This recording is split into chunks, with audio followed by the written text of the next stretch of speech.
Welcome to the Heads Together podcast. Thanks for joining me again this week. So I'm joined today by the fabulous Melina Cordero.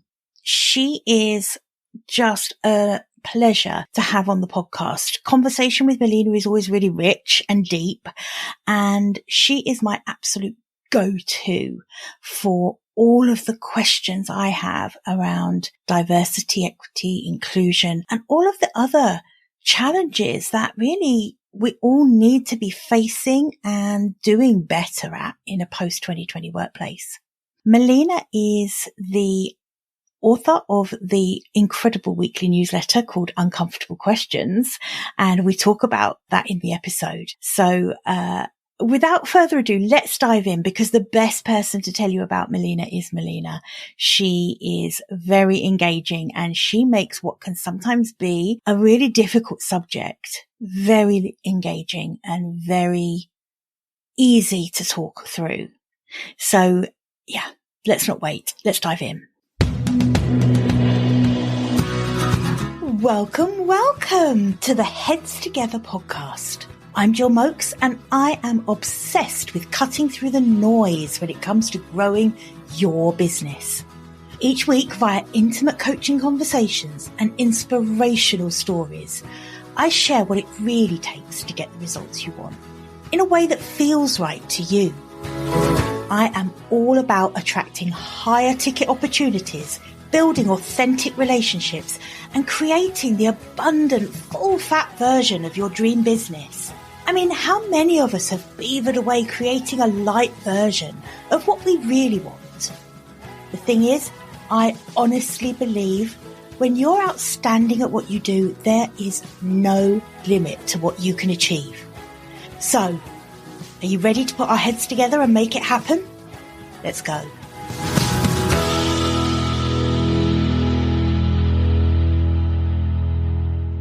Melina, thank you so much for joining me. Thanks for having me.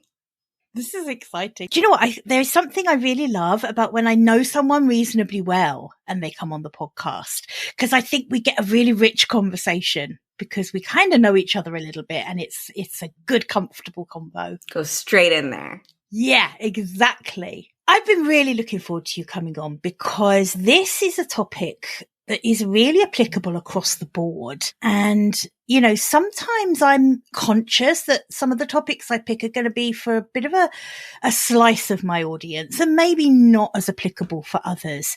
This topic that we're going into today, the post-2020 workplace, is just, it's applicable for all of us. There's so much for us to learn around this.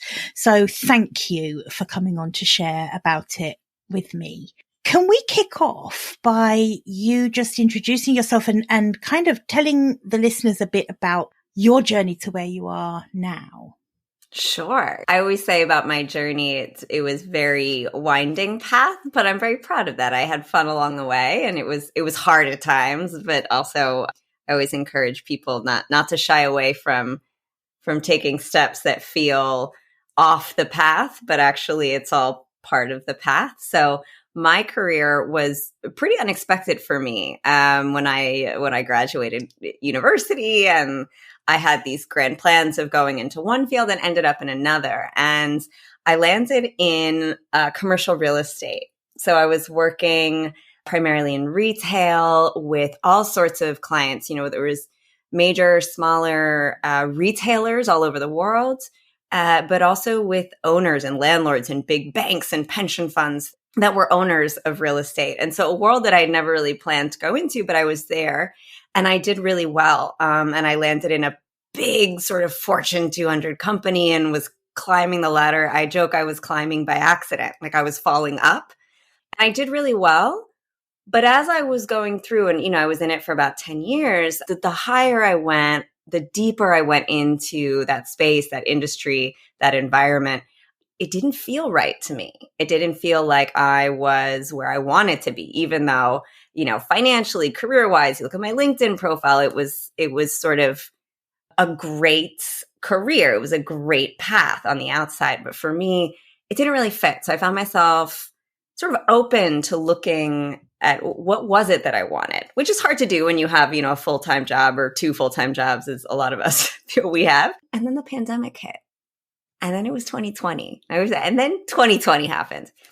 And for all of us, I think 2020 was a moment where, a lot of things happened. A lot of things happened on the outside, but a lot of things happened on the inside, right? So many of us ended up, for various reasons, looking inward and saying, is this what I want? Is this where I want to be? What more do I want? What am I missing? And for me, because I was leading this life where I was always on the road, I was going to conferences, I was speaking at places, I was having meetings all over, I really didn't have a chance to sit and think. The pandemic gave me that chance. That's a big lesson there, right? You need space to sort of come up with things. So what happened for me was I had that space to sit and really get more in touch with, was it that I wanted or what I didn't want? But also it was what was going on around us. So here in the US and really all over the world, in addition to the pandemic, there were these large social justice movements. Here there's Black Lives Matter, which ended up being very global. And sitting in Washington, D.C., where I was living at the time, it was very present for me, and very present for me as a Hispanic woman in a very white and male-dominated industry, right? And I started looking around at how companies were responding to this. Not just how my company was responding, but how everyone was responding, and how leaders were responding to this, and how lost leaders felt around this. And what do we do? And we're not prepared for these kinds of conversations in the workplace. And I don't know what to do. And that's when it all sort of came together for me. And I said, that I can change. And I think we can do a better job than what we're doing. And I think it just takes a little more focus, a little bit more innovation, and more hearts and minds that are dedicated to thinking about this and equipping people to do things differently. And it all came together really quickly for me. It clicked. It felt right. I was passionate about it. I was super fascinated by it. And long story short, I handed in my resignation, to a lot of shock and awe, in April of 2021. And I just said, I don't know exactly how I'm going to do this or what it's going to look like, but I'm going to figure it out. And that's what I did. I mean, that is some entrepreneurial bravery right there. And let's face it, I think anyone who answers that call to do something that is more aligned with their values, with what they care about, what they're passionate about, there's no getting around that need for bravery, that need to do a courageous thing. It must have been a shock to the people you were working with, because here's this woman who is doing so incredibly well within the company. Was there an element of kind of not really understanding your motivation at the point where you had handed in your notice from inside the company? Oh, yeah. A lot of people didn't understand. I'm very lucky that I have the support of my family, and I have a great friend group that was very supportive, and they knew me well enough to know that I wasn't doing something wild. It wasn't a reactive thing to feeling stressed or angry about anything. It was a genuine desire and optimism about figuring this out. However, yes, in the environments where I worked, there was a mixed response, right? There were some people who said, are you crazy? Like, why are you're on this path and look where you're going? Because it was very much, as I mentioned, this very pretty path that on the outside, you did this, and then you did this, and then you got a promotion after a year and a half, and then another promotion after another year and a half, and you were at this position at the age of 32, which was totally unheard of, right? And so I ticked all these boxes that were like, you're doing well. And people thought it was insane that I would step off of that path. But the people who knew me well and understood what really motivated me, understood that wasn't what was going to make me happy. And that's not what was going to make me feel fulfilled and successful. I didn't feel successful. That's the funny thing. And that's really a really good insight, isn't it? I think I did a podcast episode about this a couple of weeks ago, and that is around having your own definition of success. And it doesn't look always the same as everyone else's, or the same as the definition people expect you to have. Yeah. And that, I think, takes a lot of work to be able to separate and distinguish what is my definition of success and fulfillment and accomplishment, and what is everybody else's. Because it's hard. It's hard when you feel, oh, I'm on a good path, I'm happy. And then someone makes a comment that's like, well, when are you going to go back to work? Right? Or when are you done with your sabbatical? And I was like, I'm not on a sabbatical. I'm building a business, right? So you have to have, and I think it's something you have to continue to work with and continue to seek support around is, yes, this is what I want. This is what I want. This is right for me. This feels good. And if it doesn't, to listen to that voice too. So I agree. Yeah, absolutely. And making that stand for the and, this isn't about sacrificing making money or sacrificing anything else. This is about embracing everything for full fulfillment and fully realizing everything you're capable of. And I guess that's where a lot of people stop short. They do stop short, and they stop short at the position of the expected definition of success. Whereas quite often for most people, it's much bigger. It's much bigger if they let themselves follow it. Yeah. And I found myself in that space, because I was ticking all these boxes of financial growth and title climbing and being in these fancy offices and going to these important meetings, right? And I found myself trying to push myself to be happy with all that, which I think a lot of us do, right? I think most of us can identify with that. It's like, no, you should be happy. And so I spent a lot of time trying to figure out why I wasn't, push myself to be happy with that. And at a certain point, I was like, well, maybe this just isn't what fuels me and feeds me.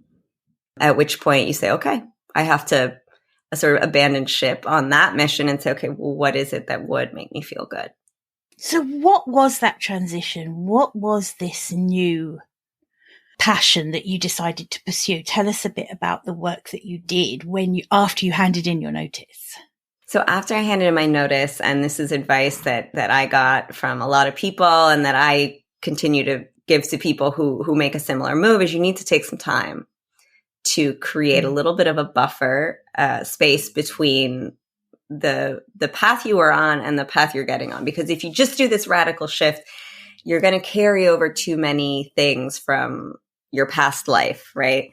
At the insistence of many of my supporters, I took several months and just sort of digested, right? We were still in the pandemic. It was 2021. So I took time to do the things that I hadn't had time for before. I went on walks. I went to museums. I read so many books. And I spent a lot of time thinking and learning about this topic, this new topic I was going to dedicate myself to, which was leadership, diversity, equity, and inclusion in the workplace, change management. Why do we work the way we do? So I went on this really fun sort of intellectual path around, I need to understand why things are the way they are at work today and what are some alternatives. So that's what I did. And then I started writing and taking those ideas and sharing them with people and getting feedback. And then I started doing some consulting work. So I started working directly with organizations who were committed to and interested in advancing their approach to diversity, equity, inclusion. Organizations that were committed to doing it differently, not just ticking boxes and, writing a check to an organization, but they really wanted to do it. And that was super fun because I got to work with great people and experiment and try new things with them, because that's what the space is about. It's constantly evolving, right? So I was doing that. I mean, at the basic level, it was consulting and advisory work for companies, working with leadership. And so that's where I started. And did you see that when you started doing that and working with these kind of companies, not all companies were at that place, were they? Not all companies were being proactive around seeking the education and really addressing how they needed to maybe look at things differently and do things differently. But do you now see the ball rolling on that and more companies seeking that? It's a great question. And it's hard to answer because on the surface, if you look at the stats, at least in the US, there was a huge infusion of investment and attention to diversity, equity, inclusion, particularly after the murder of George Floyd, right? So post 2020, all these companies rushed to do that. But a lot of those companies were public companies. A lot of them did similar moves, right? They hired a chief diversity officer, they hired a team, they became public about, their diversity metrics. I think that on the one hand, there's definitely been a renewed attention to this. However, I think that it is still very limited compared to where it could and should be. And I think there's still a lot of belief that this is a large company thing. If you're a large public company and you have to, be held accountable to shareholders and a larger audience around what you're doing to take a stand, they're doing it. But I think a lot of smaller and medium companies feel like, well, we just don't have the resources to do something like that. And therefore, there's nothing we can do. And that is where I think we have a huge opportunity to change the mindset around that and change the way that we approach this work and make it more accessible to a wider audience. So I'm hearing that, these bigger companies are kind of doing it because they feel they have to do it. And I know that's not the whole reason. I think there are a lot of leaders who want to embrace this, but they've certainly got an added incentive of answering to their shareholders and ticking the right boxes. And you use the word attention. There's been a lot of attention on it. And we know, don't we, that just because there's a lot of attention on something, that doesn't always equate to cultural change within a company. It doesn't equate to actually embracing the change. You can have meetings ad infinitum, but if you're not doing the right things to really embed change into a company, it's kind of just lip service, isn't it? Right. A lot of box ticking is what the primary complaint has been about DEI and sort of leadership programs over the past few years, is that people are frustrated with a lack of sort of results or real change, that it feels very on the surface, that it feels, as you explained, like we're doing this for PR or communications purposes. And so that is a chief complaint among a lot of people. Now, when we dig into that, I shy away from saying that it's because they don't care. Of course, there's always a portion of leadership of organizations that really don't see it as important, but they do it because they feel they have to, right? There's always going to be that percentage. But I feel in the work that I do and the conversations I've had and the leaders that I have engaged with, that it's more an issue of not knowing what to do. It is more an issue of not being sure what works, not having any blueprints of this is what you do, having very few people and resources to guide them in that path, in that exploration. So that is where I saw and continue to see the greatest opportunity for change and growth, is in equipping and educating everybody with these tools. Because I think one of the myths is that it takes these huge changes and just huge, massive, overwhelming shifts. And I don't have time for that. I mean, nobody has time for anything these days, right? And yes, we do have some big changes we need to make, but we also have lots and lots and lots of tiny little everyday shifts that we can do that actually make a massive difference in this work. I feel they're the bits that people don't know what to do. It's almost like the big, huge projects that you can undertake is almost like that's not the bit that needs companies' attention right now necessarily. It's the micro steps, the embedding just tiny actions done repeatedly and consistently that will change culture. Yeah, small hinges swing big doors is my favorite. Oh, I love that. Yeah. I do love that. Small hinges swing big doors. And it's true, isn't it? It is really true that the small things we do, because it's easier to keep up smaller change. And that builds like a muscle, right? Because the confidence comes with small changes that stick. Right. I mean, if you read anything, all these popular books. Yeah, like Atomic Habits and all of that. Yeah. Habit changes, habits, changing practices. It's lots of small, micro, repetitive, and it's not perfect. You have to stumble a bit. You have to keep trying to go, oh, I forgot to do that. Okay, let me do it again. And it's that. And it doesn't have to be perfect. It doesn't have to be perfect. No. So that makes me also think, like, is another of the things holding leaders back this fear of getting it wrong? Oh, I would say that's the primary thing holding leaders back. I think it's the primary thing too. Yeah. And they're very correlated, right? Not knowing what to do.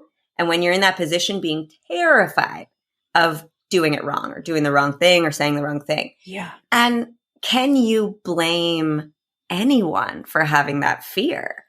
I mean, consider the context we're in. Everything's online. Everything's on social media. Everybody can criticize everything. Everybody can record anything, legally or illegally. It happens.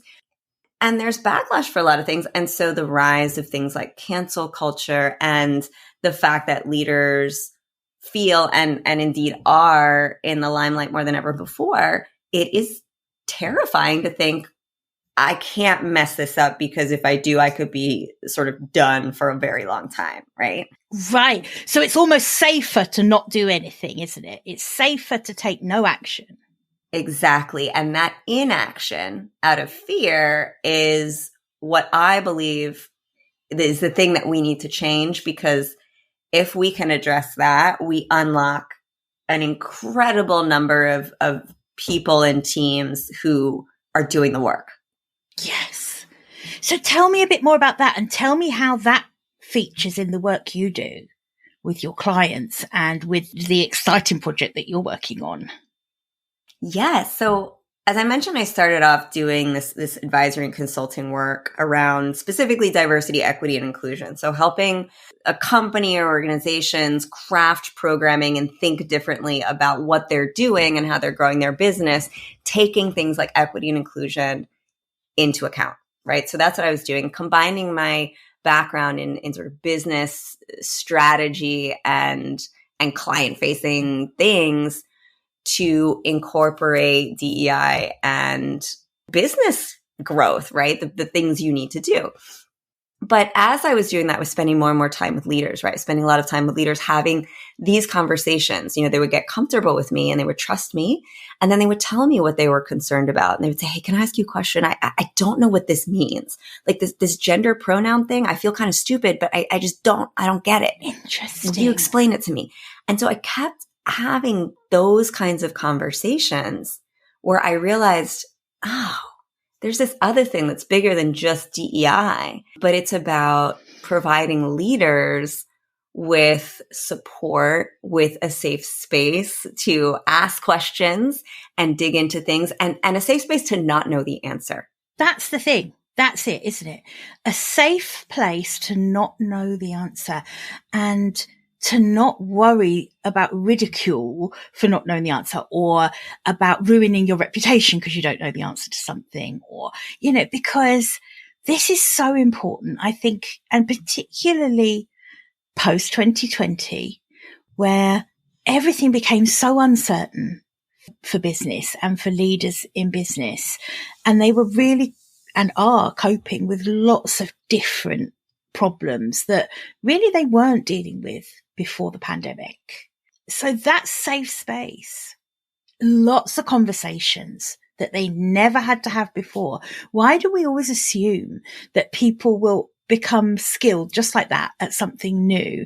And I think this is a mistake that happens all the time. There's not enough thought put into, okay, things have changed. And because there is a bit of a fear culture, particularly in some of the bigger companies, leaders don't ever want to admit that they perhaps need some help and support to cope with these new challenges of post 2020. I can totally understand. And what a wonderful natural birth for what you do now, because, it's like when anyone starts a business or a new project, the first question is like, is this actually something someone needs? Because often, we talk a lot about, following our passions which is great, fabulous. But if no one needs it, it's not a viable or sustainable business. For you, this is really answering a call of something that is absolutely needed right now. And I think where that ball is starting to roll a little more. And it's coming down, like you said, it is coming down to the smaller businesses too. No one is outside the loop of this, outside the circle of this, are they? Right. And I think about that a lot, right? Because I came from an industry that did have a handful of very, very large players, but the majority of the industry was small, local, regional, smaller firms, that had a lot of money, but maybe were smaller. And a lot of industries are like that. We talk a lot about these big companies that are in the news, but a lot of us work for smaller firms, smaller organizations.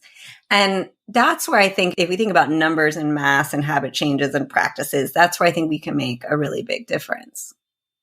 Yeah, absolutely. So I kind of alluded to it just now, but there's something you've been working on, which really, again, it's just absolutely in direct answer to what is needed out there. And that is, you say it. No, you say it. Yes, it is the answer to that. And it's called P20. And everyone always says, well, what's P20? And I was like, well, it's post 2020. I mean, everything that I was doing, everything that I lived was really about like, we need to equip ourselves for a post 2020. So much changed in that period of time that we got to reset, we got to rethink, we have to be innovative. And so after I had this experience talking to leaders and fielding these questions, I said, you know what? I want to create a space for all the leaders, even those who aren't working with me and paying me, right, to be able to ask questions. And so I started this project online called Uncomfortable Questions. Which, can we just hang on? No, we have to stop for a minute, because listeners, isn't that just the most brilliant? I mean, I'm going to put a link to this in the show notes, but if you're not already on Melina's mailing list for Uncomfortable Questions, it's a weekly newsletter where she takes these uncomfortable questions from leaders, from business owners, from anyone who's got a question that they, like you say, it is uncomfortable things that you're either fearful of asking outside of a safe space because you might be ridiculed, you might get it wrong, that fear of saying the wrong thing. This is a space where Melina does actually take these uncomfortable questions. You do provide a safe space for this, and you tackle the questions so sensitively and so comprehensively so that what one person wanted answered, I know, is reaching so many more people and answering the question they didn't have the courage to ask. So your newsletter, Uncomfortable Questions, is just amazing. And I will definitely be linking to that in the show notes because I really want everyone to sign up for that. I just love it. Yeah, it's been great. It's been really fun and really challenging too, because I get hard questions. That's the point. I made it anonymous so people feel super comfortable asking really uncomfortable things. So I've gotten a range of amazing topics and questions, from how do I hire inclusively? I can't find diverse talent, as they call it in this industry, and I want to diversify, but I can't find it. What do I do? To how do I keep the political conflict that's happening around us and the divisions from entering the workplace? Because people post a tweet or they post on LinkedIn and then it causes conflict in the office. As a leader, how do I do that? What do I do? So an amazing range of questions that has just been great to dive into and to connect with other experts on topics where I may not have the best background, but someone else does. And so it's been great to collaborate with other leaders and experts who can bring in their insights and do that. So that project has evolved really beautifully for me. It's been fun. It's been interesting. And from that came what we referenced before, which is P20 or post 2020, which was, I think, a natural evolution of those learnings, which was, I want to be able to put into the hands of everybody in the workplace, whether you're just starting out in your career or you're a seasoned executive, everybody needs this kind of support and this kind of space to ask questions and learn, especially on the topics and the questions that have emerged since 2020 that we really don't have answers to so far. So I created this platform, a digital platform that seeks to do exactly that, is to sort of equip and provide insights to leaders. And by the way, when I say leaders, I believe that everyone can and should be a leader, right? So leadership skills and qualities benefit everybody, not just people who manage a team, right? Yep. So it's about equipping everybody with leadership skills that are adapted to the post-2020 workplace. What are these new concepts we're talking about? How do I respond to a major news event? Because today, companies, whether you're small or large, or organizations, whether you're tiny or huge or a nonprofit or private or public, are kind of expected to respond. It's very hard to stay neutral these days. And so as much as many are trying to stay neutral and sort of not go there for fear of doing the wrong thing or going to the wrong place, right?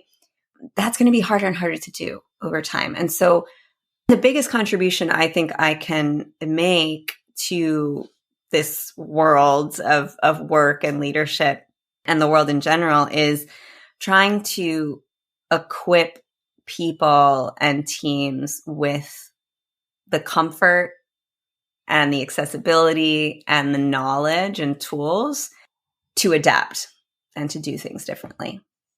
I think also what P20 does, your platform, which has just fantastic content. I'm so grateful that I've had a little insider peek. So I know the quality of the content that is going into this.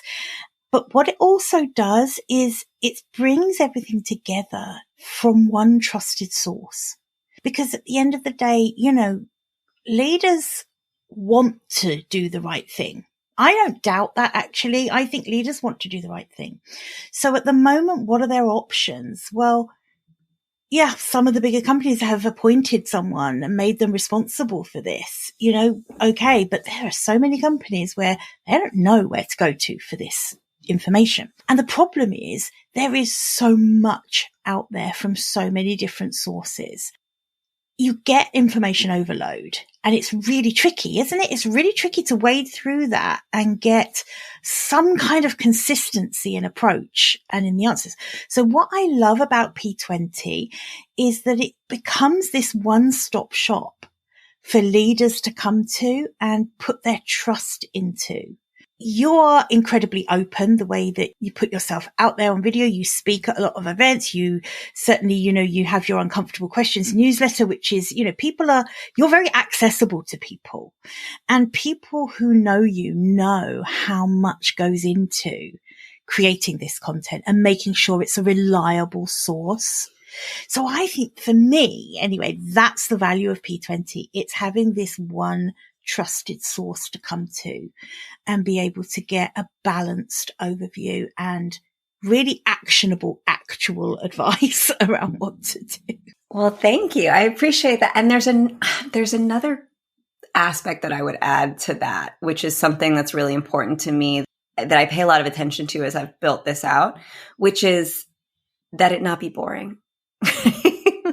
So right. I have to say, oh my God, you're so right. It can't be because it could be dry, couldn't it? It could be dry, and it has been historically. I mean, anybody who's been through management training, leadership training, compliance training, a workshop. I mean, the second you say workshop or training, oh my God. Or even worse, one of those things you have to just log into and it's a cartoon thing, and you have to click it is outdated. I had to do one of those about data protection, I think, once, and it was so long and it made me want to literally, I think that was part of the reason I handed in my notice. I just didn't want to have to do any of those. There's a new selling point. Compliance training that won't make people quit their jobs. That's a post right That's my pitch. Yeah, well, definitely. I joke about it, but it's a real thing, right? Because it is a real thing. It's a real thing. The industry I worked in was, I worked with salespeople. I worked with real estate brokers.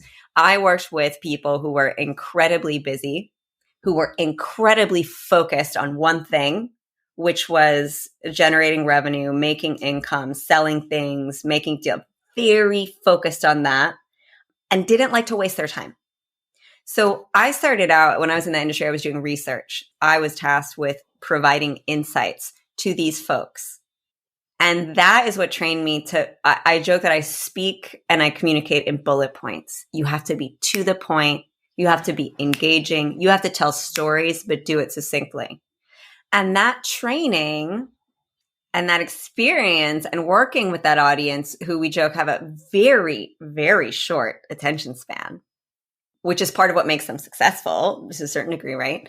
That is what I've kept in mind as I built this, because one of the other impacts of the pandemic is that we have all taken on more work. We're working more than ever before. We are super busy. Many of us have been asked to do multiple roles. The inbox traffic is through the roof. We don't have time to be thoughtful. Mm-hmm. And that's the problem. That's one of the problems. And so what I try and do is be super thoughtful and then condense the nuggets down into a super engaging, brief piece of information. You know what? You're right. I've just realized that ever since I started watching some of your video content, I have thought to myself, damn, she's good at this. Because you are very engaging and you kind of like, you really do put across a point really engagingly. You know, there is no way anyone can be bored with hearing the way you explain something. But I think I've just realized part of the reason why that is. And it isn't just your sparkling personality, which of course is part of it. But part of it is that you don't use a single extra word. I couldn't afford to. I wasn't allowed to. There is no fluff or there's nothing extra that doesn't need to be there. I'm a queen at this. I'm honestly, if I can say something 3 times and say the exact same thing, I'll do it all the time. So I need to learn from you, because as you were explaining that, I've just realized that's what it is. It's so succinct. It's so to the point, which I think adds to how engaging it is. Oh, well, thank you. It's part of, that's how I was trained and learned and adapted to communicate, was through the industry I was in, through the work I was doing, capturing attention, keeping attention, and teaching. That everybody would walk out of that room or that meeting with some new, I always call them nuggets, right? Nuggets. Yeah. And so that is what I've brought into the platform in terms of, okay, how do we redefine learning and training in the workplace? Because it can't be these boring 45-minute click next things. That's really what helped inspire the platform, right? Which I describe as a sort of Netflix of leadership learning, right? Great description. Yeah. And so it's not a do this, then you can do that, and then you do this. No, it's a library of resources that are super curated and super to the point. And I've also given myself the challenge of keeping the videos basically under 6 minutes. So what that does is 2 things. When it keeps the content small, but it also keeps the subjects of each video or unit very specific. And so it helps people know exactly what they're getting with each video, find exactly what they need. Because rather than saying, I'm going to do a video about gender in the workplace, no, it's got to be super specific about gender pronouns in the workplace, right? And so when someone has a specific question, they may not have time to sit through a 45-minute or 2-hour workshop on every aspect of gender in the workplace. So if we give them something small and specific that addresses that question, in less than 10 minutes, they're walking away with things that they can actually use. And that's the goal. That's the power of it. Yeah, I completely agree. And it's searchable, like you say. So, because where I'm seeing this come in is that uncomfortable questions in the workplace arise in real time, right? Yeah. And we need to be able to have a resource that we can go to be able to come back to someone fairly quickly with a considered answer. And sometimes leaders get frozen by not knowing or fear again of getting it wrong. And that's what I love about this kind of Netflix approach to it, where people can search for very specific topics, get specific answers to their questions and to the things that are kind of getting them stuck. Yeah. And it's interesting because it's reactive too, right? As we talked about, I'm constantly taking in questions from people on and off the platform. So I know what's sort of top of mind for folks. And then also the world is constantly evolving, right? So things happen, events happen that leaders have to respond to, as I mentioned before, right? So let's take the example of on June 29th, that week happened to be my birthday. The Supreme Court came out with 3 rulings that caused a lot of concern for a lot of people and drove some pretty big changes, right, to the status quo, and had big implications for equity and inclusion in several different environments. And so leaders sort of had to respond to that in a lot of situations. And I mean, there's legalese in that, right? So there are technical legal things that they're like, I don't know what this really means for me and for us. And then there was a sort of social and emotional component of people feeling very strongly, one way or the other about what this represented. And so the way that I've set up the content here is, for example, this week I've decided that I'm going to make this week's unconscionable question about this because it's timely, it's important, and leaders need support around it.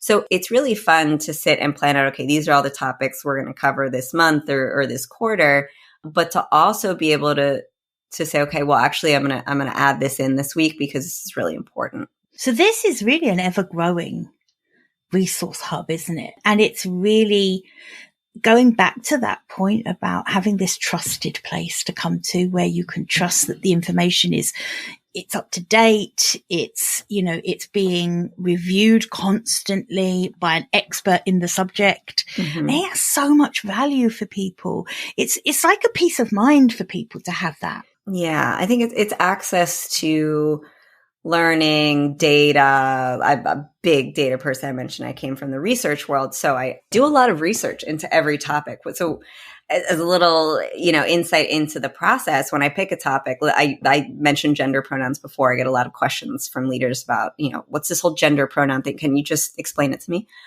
What I do is I spend a lot of time researching and understanding from different experts, from a lot of academic things, from a lot of research, reading all different perspectives too.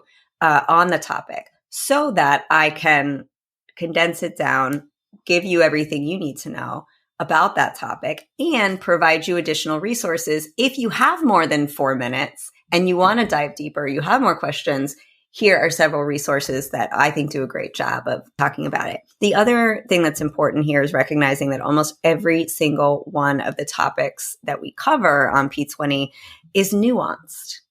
It has gray areas. There isn't always a right answer or a right response, which is something I'm very open about.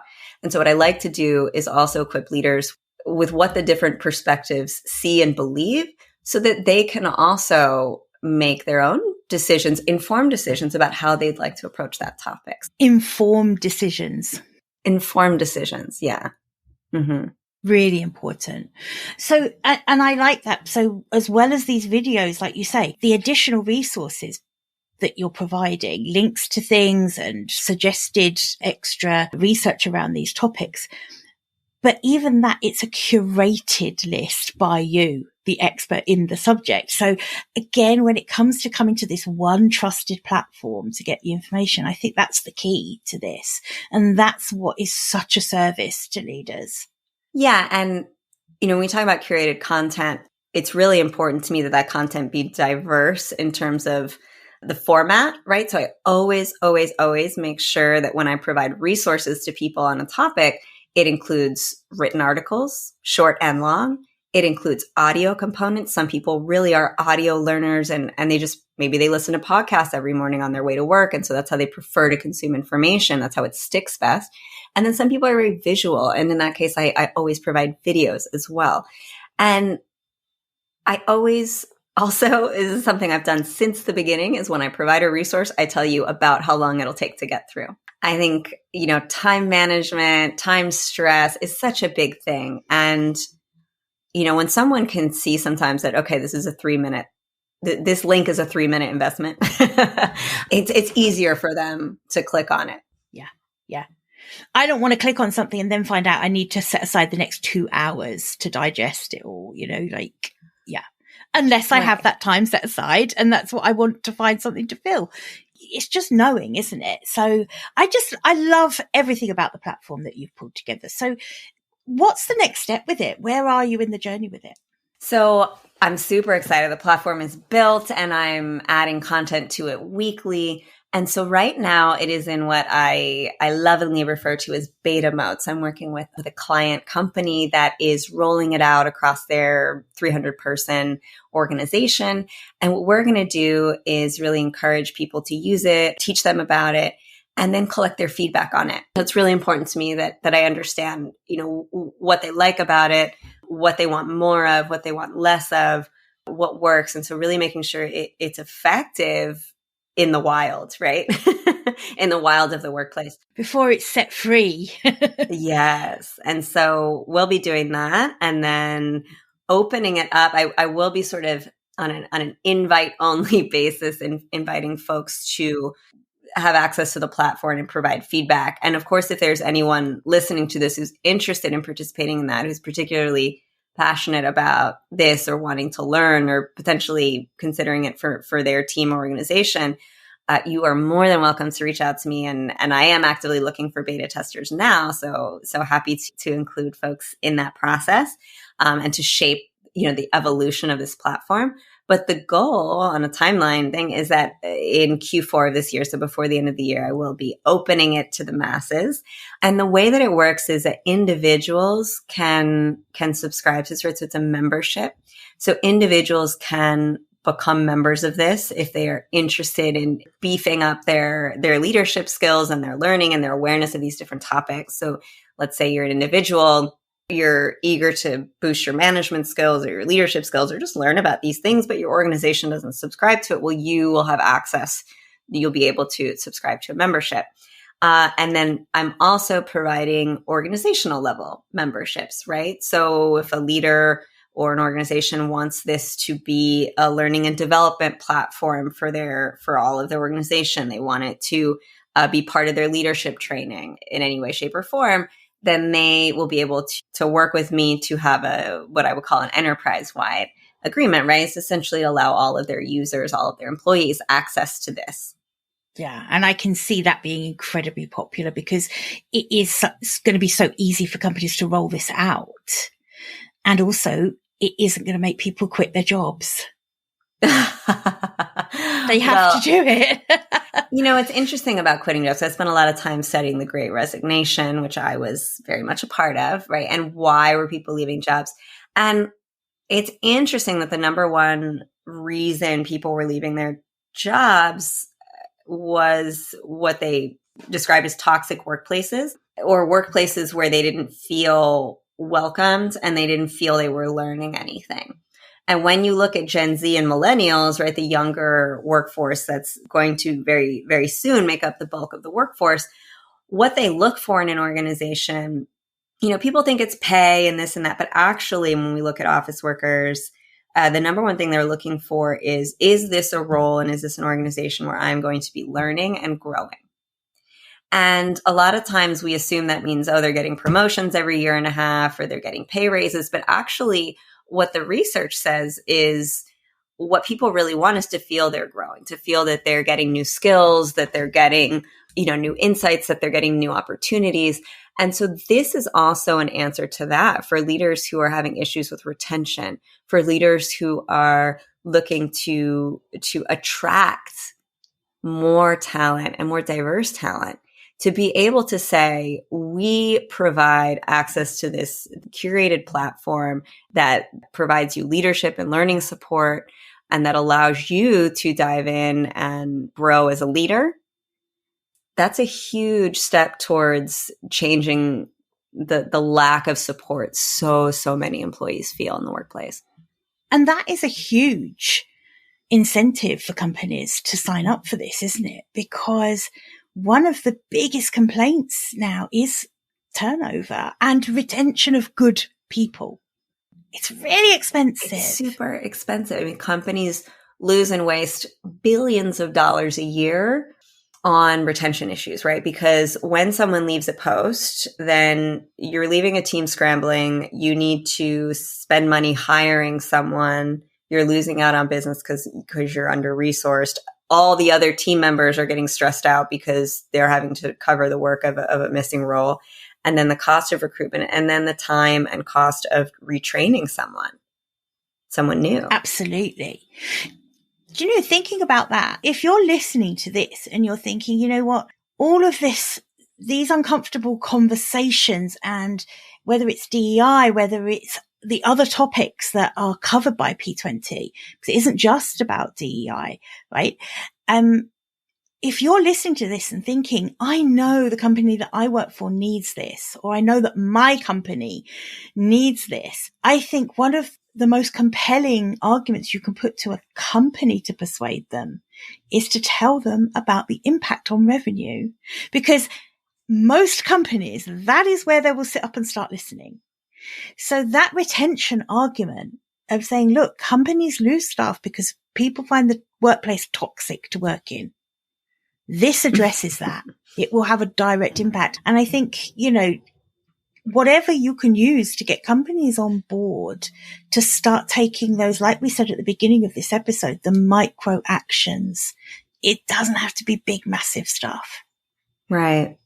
And in addition to retention, you know, from a recruitment angle, which a lot of leaders have been coming to me in the past year or two saying, you know, really hard time getting young talent, especially companies that are fully in person or majority in person. They're having trouble, you know, competing with hybrid or remote offerings from other companies.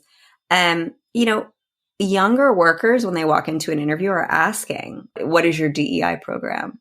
Or what kind of leadership training do you provide? What kind of support do you provide employees for learning and development? They're asking these questions and they're making employment decisions.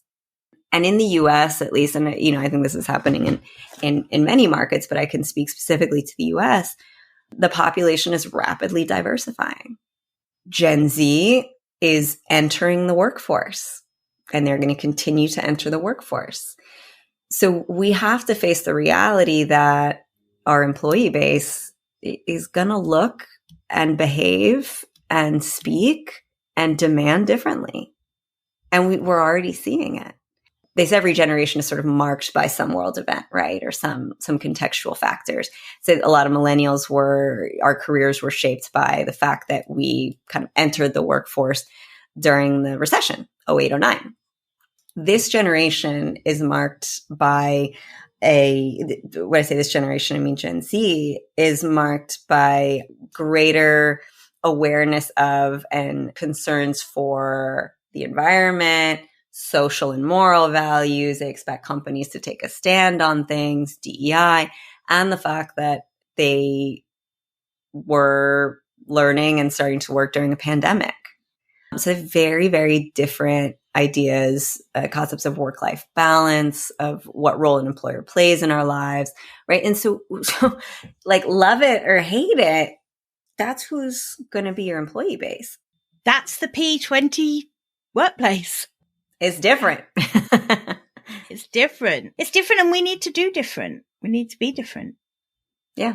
We need to do things differently. And as I've said from the beginning, I think we need to change the way we work. Absolutely. And I'm always and continue to be blown away about how committed you are to make that happen. So thank you so much for coming and sharing about that today, because some of the podcast episodes that I put out on Heads Together are kind of quite flippant and, you know, me. But for me, this is really getting our heads together about something that really matters. It really matters to me. And I'm so grateful to have you as a trusted resource for me on this topic. Yeah. So I'm going to be putting in the show notes all of the links to where people can find you. I'm going to put the link for, like I said, I really want you listeners to sign up to the Uncomfortable Questions newsletter. It's a real good one. It's one of the ones that you will look forward to dropping into your inbox, not one of the ones that you will delete without reading it or opening it. It's fun. It's fun. And if you are deleting emails without opening them, just unsubscribe. And I would also add that, you know, if you are someone who is particularly passionate about some aspect of leadership, you know, could be neurodiversity, could be accessibility, could be management styles, it could be, you know, personality styles in the workplace. if you have an interest in any of that, if you're passionate about any of that, and you would like to be featured on the platform, if you would like to speak on a topic to educate, if you see a gap in knowledge in the workplace, I welcome you to reach out to me. And I love collaborating. And as I mentioned, I feature guest experts and speakers on the platform regularly. So please reach out, and it could be a great opportunity for you to share your insights. How should people reach out to you if that's what they would like to do? Email is the best. It's melina@melinacordero.com. Super easy. You can also always find me on LinkedIn. So that's a super easy place to reach out to me as well. Perfect. And again, I'll pop all of that in the show notes. Melina, thank you. It's been such a pleasure to talk to you today. Just really good, deep conversation as always with you. So thank you so much. Well, thank you, Jill. And thanks everyone for listening. Bye for now. I hope you enjoyed this episode and that getting our heads together this week has filled your mind with what's possible. If you love the show, would you do me a massive favour, please? Would you leave a 5-star rating on Apple Podcasts? It would really help me put more heads together, reach more ears and expand more minds.